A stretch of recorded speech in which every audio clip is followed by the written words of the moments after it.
My heart pounded as I ventured deeper into the woods, chasing an elusive thrill that only the unknown could provide.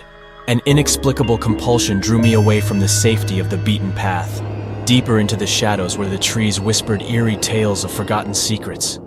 The moon's pale glow illuminated the thick undergrowth, casting eerie silhouettes on the forest floor. Every rustle of leaves and snap of twigs sent shivers down my spine, but I couldn't resist the allure of the mystery ahead.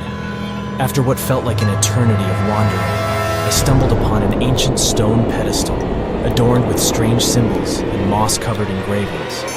Atop the pedestal rested a cage, unlike any I had ever seen.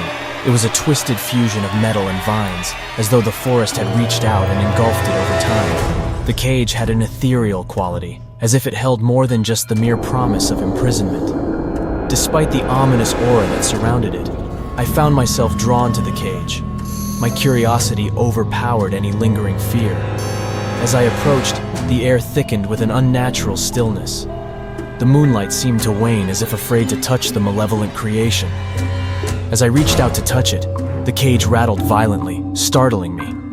I instinctively pulled my hand back, but my fear was replaced by an inexplicable sense of responsibility. It was as though the cage was calling out to me, begging for release. "Who are you?" I asked, my voice trembling in the quiet night. The cage responded with a faint hum, a melody of sorrow and longing. It felt as if it held an ancient being, forgotten by time and left to suffer in solitude. Taking a deep breath, I mustered the courage to speak again. "What happened to you?" The cage's response was more distinct this time, a soft whisper that seemed to emanate from within my own mind. "Imprisoned I am, by the darkness and greed of man."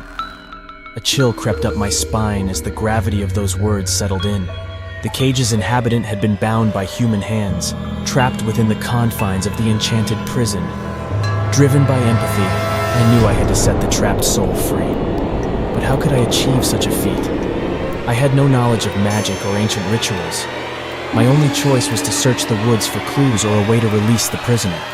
As I explored the area around the cage, I discovered a small, tattered journal hidden amidst the undergrowth. Its pages were filled with cryptic notes and sketches of peculiar symbols. It seemed to be the work of someone who had tried to understand the cage's secrets long ago.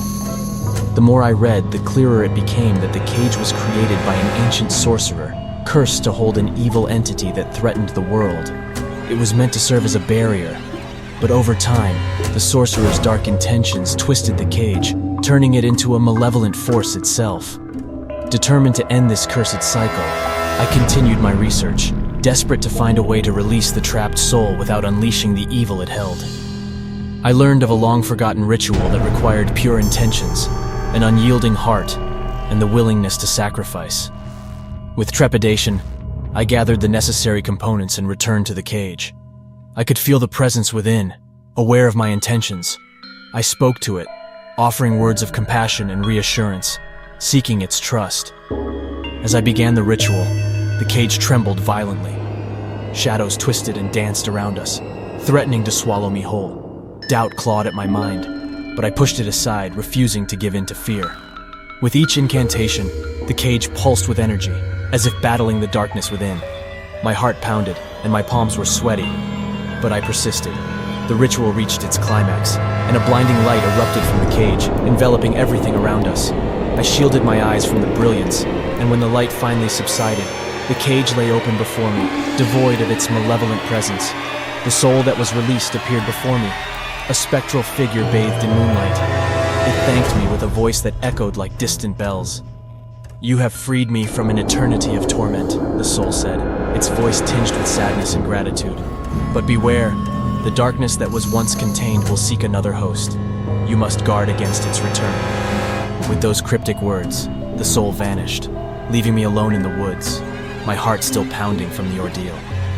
From that day forth, I dedicated myself to guarding the cage, ensuring no other curious soul would inadvertently unleash the malevolent force upon the world. The cage became my secret burden, a solemn duty to protect humanity from the darkness it harbored. But even now, as I sit by the cage, I wonder if I truly understood the implications of my actions that fateful night. I can still feel the unsettling presence of the malevolent force, lurking just beyond the confines of the enchanted cage, biding its time until it can find a new host.